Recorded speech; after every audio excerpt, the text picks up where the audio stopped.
Well, if you haven't noticed, we've kind of been doing this nautical theme for the month, and we're going to finish out today with our idea of our anchor of hope. But before we do that, I want to point out something that is really obvious if you've been out in our foyer. There's still a boat out there, and it's been sitting out there for a month, but today we have casted our net on the other side. And we are pulling that net in. We're asking for you guys to help pull in the fish. And the fish are looking like school supplies this year. And so what we need for you to do now is for the next week is to bring in those school supplies, help us pull up that net, and fill that boat. Because we've got 100 to 200 kids that are going to be here in 2 weeks that are going to be in need of their school supplies. And it's up to you guys to help us fill that boat. And so it's important that we go ahead and let you know now that we've thrown the net out there. The question is, it's all hands on deck. Are you going to grab hold of some of that net and help us pull in these fish? Because we got children to feed. And so we want to make sure that you're a part of that and you know what's going on. Lori's been very gracious enough to give us a little chart of what we need the most. Everything's been divided out inside the boat. It's super simple. You go and you pick up whatever you can at Walmart, online, through Amazon, or however you want to do it. You bring it in here on Wednesday or next Sunday, and you drop it into the boat, into the slots. Now, Lori has asked that if you don't mind to let her know what you brought in before you drop it in, and then she's got a little graph chart out there for us that shows us how it's filling up and what we need. Our ultimate goal is to have at least 200 of everything. That's colored pencils, that's markers, that's Kleenex, that's glue, that's pencil bags, folders, so forth, so on, all the things that kids need for school. So what we're asking for you to do is just take a little bit of time this week, fill up a grocery cart or two full. Yeah, that's fine. We're not going to discriminate if you bring more fish than somebody else. God knows what you brought. He'll give you the reward for it. And we're going to fill up that boat. Now, the second thing that we need you to do is we have sign-up sheets when you're walking out. You can't miss it because you can't get out of this building without walking past it. Now, here's the little birdie that's going to give you guilt in your ear. I'm watching when you walk by. Now, some of you all, you maybe are new to our church and you don't realize this, but I'll call you out by name. Next Sunday is the Sunday I call out and I go, I noticed that you didn't sign up. Now, we don't want that, do we? We don't want to have to do that. I would much rather come in and go, can you believe it? All the slots are full. Now, here's the deal. In some churches, it may not be necessary for everyone to participate in an action like this, but in ours it is. Because instead of taking on something that's the size of our church, we decided that God is so good and God is so gracious, and that God works in us that we go bigger than what our church should do. And our community is looking forward to this, and our community needs us. God has blessed us in so many ways that have given us partners to help us out with this. There's multiple groups that have been donating as well as you all. There's a nonprofit that donated all the notebooks. There's another group that donated a bunch of backpacks. Their fire department's going to come in and they donate some different items and they collect items for us as well. There's all these different sources that are doing this because they know that this is important for our community. This is our opportunity to give back to our community, to put a smile on our faces, to say hello, and we need all of you all. Because for every one of those school supplies, there's an activity or a game for them to play to earn their school supplies. And while they're here, they are going to get hungry. And we want to make sure that we can feed them. And they're going to be thirsty. And we need somebody to be able to give them something to drink. And for some of you all, the best job that you could do is to just sit at one of the tables. And when they come and sit down with their family, say, hi, how are you? I'm so glad you came today. We're excited to have your children here. Oh, no, they're not a problem. Their screaming's not a problem. We love your children. Oh, it's okay that they're snotty and everything else. We still love them because we do. Because we have children, we know what that's like. And so this is our way of reaching out to our community. So I want to make sure that you all take the time. Now, the line may get really long to sign up. Be patient. Visit with each other. Let it clear. And if you, for some reason, you walked out of there and you forgot, you know my phone number. You can call me and I'll write it in for you. Because I don't want anybody to miss the opportunity to serve. Now, some of you all, we've been doing this so long that you have your favorite thing you like to do. And that's fine, but to be able to do that, you need to sign up early. So make sure you do that. I was talking with the kids this morning about this idea of holding on tight and being steadfast and committed. I want to start out with a verse in John to get us focused as we do this. We've been talking about this idea that our anchor, this thing that holds us in the midst of our storms, is this hope. And we anchor that hope on Jesus. But this morning, what I want to talk about is what holds that anchor to the boat. And that's us. We are the rope, we are the chain, and it is up to us to hold on tight. Jesus says it this way: I am the vine and you are the branches. If you remain in me and I in you, you will bear much fruit. Apart from me, you can do nothing. If you do not remain in me, you are like a branch that is thrown away and withers. Such branches are picked up, thrown into the fire, and burned. If you remain in me and my words remain in you, ask whatever it is you wish, and it will be done for you. This is to my Father's glory, that you bear much fruit, showing yourselves to be my disciples. And Jesus starts talking about this idea that if you hold on to me, if you hold on tight, if you remain in me, I'm not going to let go of you. And great things are going to happen. See, because we are going to go through these storms that we've been talking about in life. There are going to be things that are going to happen. The question is what are you going to hold on to? What is it that you hold on to? Which anchor have you chosen? Now, I was talking with the kids this morning about this idea of a playground. My favorite toy on a playground has been pretty much outlawed in almost everywhere that I've ever been because of the severity of what happens on this toy. Have you all ever seen the merry-go-round on a playground? I like to call it the wheel of death. If it's greased up well, it's the best toy in a playground. I hunt and I search for these things just because I know if it's an old school one, they're the best. And I found one over in Omaha, off I think it's like 34th Street. And every time we drive by there and I go, look kids, it's the wheel of death. Should we stop? We're always in our church clothes though, and I kind of feel bad if I were to actually spin them off of it. But the thing is, if you can get it going really, really fast, one of two things are going to happen. Either they're going to throw up, which is kind of funny in itself, or they're going to let go. And if they let go, they're about 10 yards away from the machine somewhere out in the yard, which is pretty awesome too. The reason why I call it the Wheel of Death is I was directing camp session for several years, and we had one at the Camp Pettyjohn. And it was the number one thing that the kids had to go to the nurse for.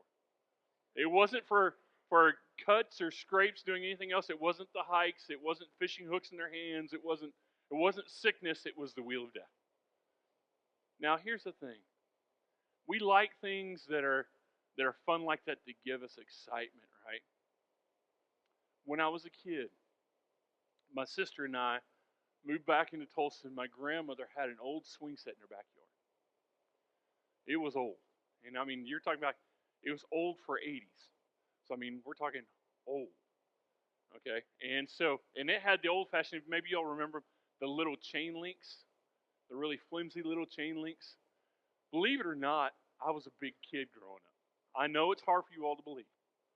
But I was on the swing, and I was deciding I'm going to try to make it go as far as I possibly can, as high as I can, and I'm having a great time, and I'm yelling and screaming and swinging, and the swing set's rocking. Have you ever gotten it to where that goes, where the legs literally start to come up and slam back and forth, and I'm doing that, and I'm having a great time, and then all of a sudden, as I'm holding onto this chain, snap, the chain breaks.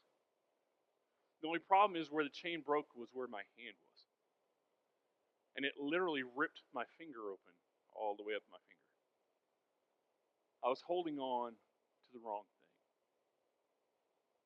I was holding on to the wrong thing. And in life, sometimes what happens is we want the big adventure, we want the thrill of life, we want to experience life to its whole, and we grab a hold of something and we start going through the trials, and we start going through the hardships, and we start going through life as we swing, and we go harder and faster and more exciting. But the only problem is when we're holding on to the wrong thing, it can't hold us.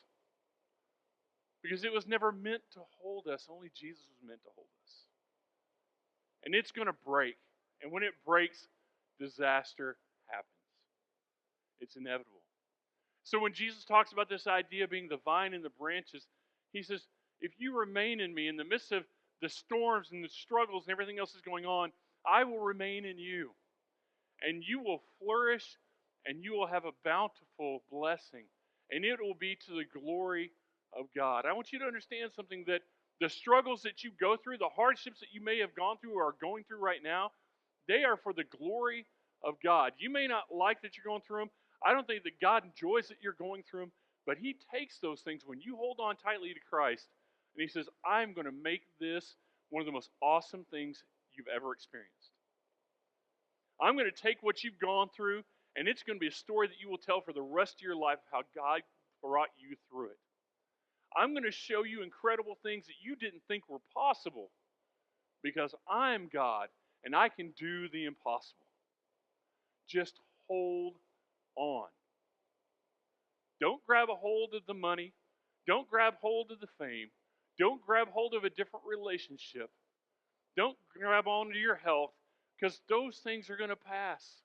They won't hold. When it gets hard, it's not going to hold. Hold on to the things that will not break, because I'm there for you if you stay with me.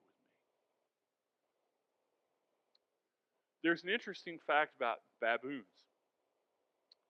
And the indigenous and the people in Africa, there's certain areas where it's really scarce for water, and the water that there's a lot of times not very good. And so one of the things that the tribal people have done to be able to find water is quite unique. They will find a hole, and they will dig a hole, and they'll put a big block of salt in the hole.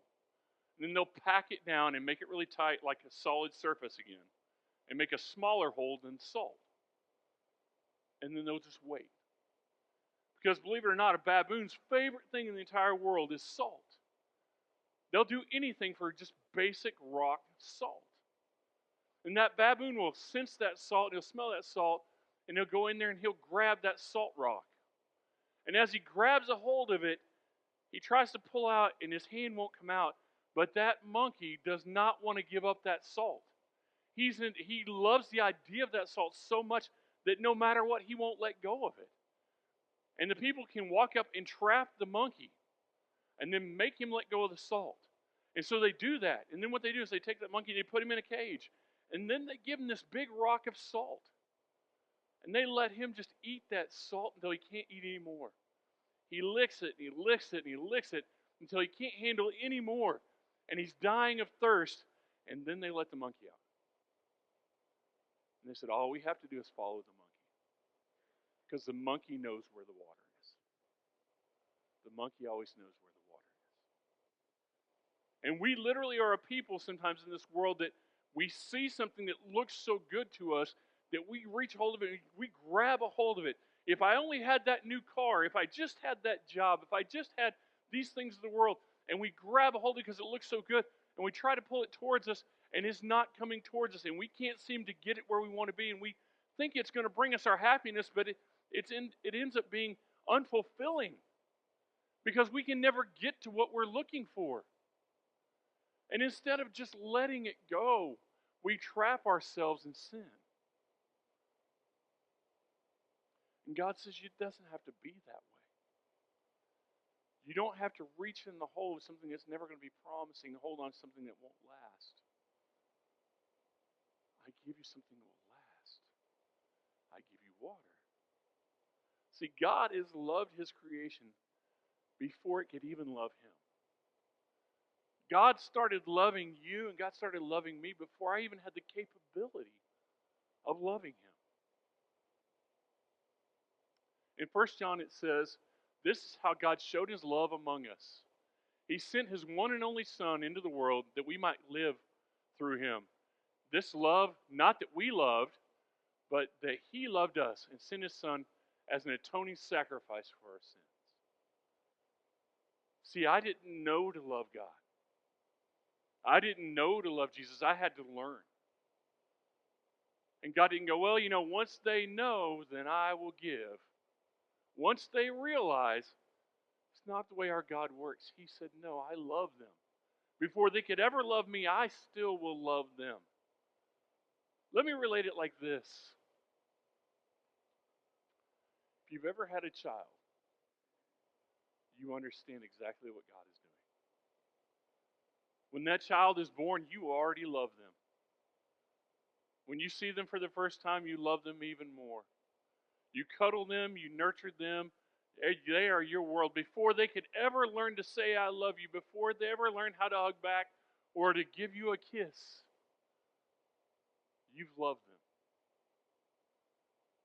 They have to learn how to love. And they learn by the things that you do, because it doesn't just come naturally. Michael, my little grandson, he loves to love. He really loves to give kisses. And they're extremely awkward because he's an open mouth kisser. Oh, thank you, Michael. But I love it. You know why? Because he's seen us love him. And that's the best thing that he can comprehend. Now, over time, when he gets older, he'll close his mouth and he'll give us little lip puckers at some point. He'll give bigger hugs. And he'll even at some point be able to say fluently to people he cares about, I love you. He hasn't been able to do that great yet. He's learning. But I'm not sitting at my house going, I ain't loving you, kid, till you learn how to love me right. Nope. You can't kiss me right, I'm not giving you a kiss. You want this popsicle? No way. You say you love me the right way or else no. Cheese stick? Forget it. You're not getting anything until you tell me you love me the right way. That's not the way that we work. And we need to understand that we serve a God that doesn't work that way either. That he literally, before we were created, before we were even born, was loving us. Before we understood the concept of what love was, he was loving you. He was loving you so much that he sacrificed everything that he had for you. And he says, hold on to that love. Hold on to that matters. The question is, why wouldn't we want to remain in this love? It sounds so good, Brian. Why wouldn't I ever want to do that? Why in the world would anybody in this world not love being with God and how much he loves him? Well, logically it makes sense why everybody would, doesn't it? The problem is, maybe I can ask it a different way. Why do sheep wander? Ever thought about that? The shepherd takes care of the sheep. The shepherd gives the sheep everything that they could ever want. He leads them into the right areas. He makes sure they have water. He protects them. And yet they wander. Why? Why does God call us sheep? Because we are like sheep. Because when we are not focused on the shepherd, we wander. When we are not holding on to something, we wander. When we're left to our own demise, we wander. We're always walking around going, that grass looks pretty good. I wonder what's over there. Ooh, that's interesting. What would that be like? And unless we're focused on the shepherd, unless we're listening to his voice, unless we are tuned into him and following him, keeping our eyes on him, we're going to wander. And God knew that. Jesus gives parable after parable about sheep and a shepherd. He reminds us over and over again that God loved us so much that he even tells the story of the 99 and the one, that a shepherd had 100 sheep, and 99 of them were focused and following and doing well, and there was that one, and everybody knows that we are that one, aren't we? If you're really truthful about it, as much as I'd like to sit here and go, well, I know who the 99 are, I'm one of the 99, and you're the one. More than likely, it's y'all are the 99, and I'm the one. And so when I read that story, I hear of this shepherd who has by far 99% of everything he ever needed, and it's all contained, and he's doing great, and the percentages are wonderful, and it looks great, and he leaves the 99 because he's got the one. Because in the midst of it, as much as the church may be strong, as much as there's great things happening here, that God, in the midst of your pain and your wandering, sees you knows that you're gone, knows that you may be sitting here today, but your heart's not here. Your mind's not here. You're not checked in with him, and he knows that you're wandering, and he is coming to you today going, hold on. Just hold on to me. I'll bring you back where you need to go. I've not forgotten you. I love you, and that's not going to change. Just look at me. Focus on me, and let's go home.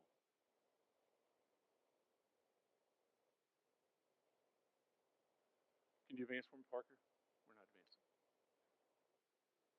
advancing. Isaiah 53:6 says this: We all, like sheep, have gone astray. Each of us has turned to our own way, and the Lord has laid on him the iniquity of us all. We're all the sheep. We've all wandered. Psalms 23 is so famously read all the time. It says, The Lord is my shepherd, I lack nothing. He makes me lie down in green pastures. He leads me beside quiet waters. He refreshes my soul. He guides me along the right paths for my name's sake.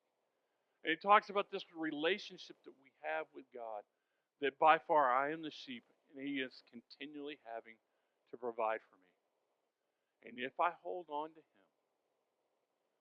that there will be green pastures. There will be quiet waters.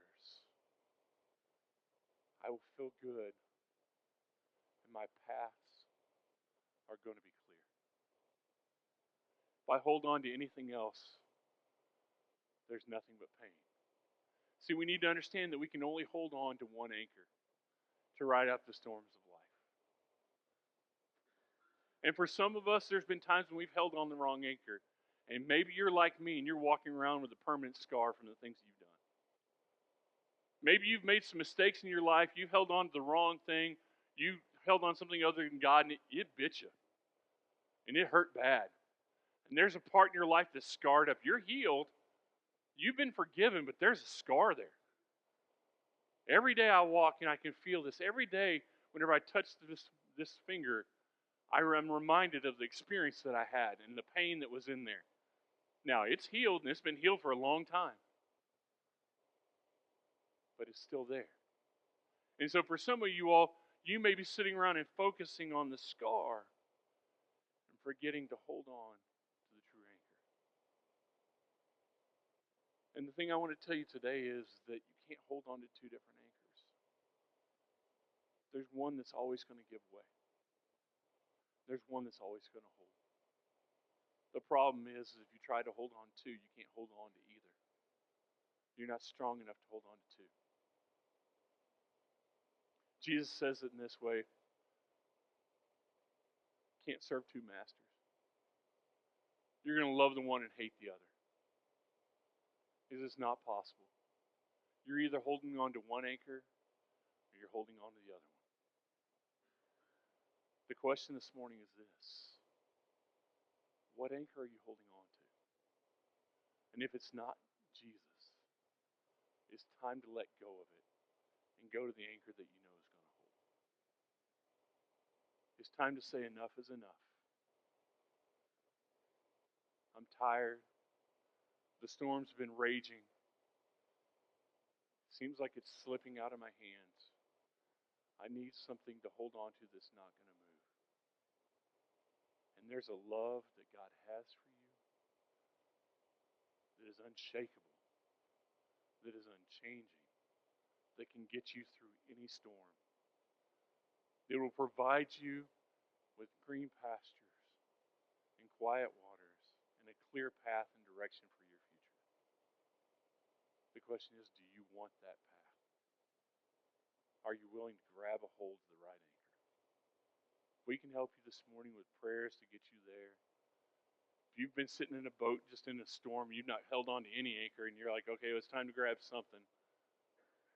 And you finally realize that Jesus is that anchor, and you want to be a part of his family. You want to say, yes, Lord, I acknowledge these storms are too big for me. There's nothing else but you. This is the only way. I'm grabbing hold of you. I'm committing to you full force. I'm putting both hands on the rope. God, I'm holding on to you. I'm committing through baptism so you know that I'm here full-fledged and I'm never letting go. Can we help you with that this morning? Can you help you with either one of those this morning as we stand and as we sing?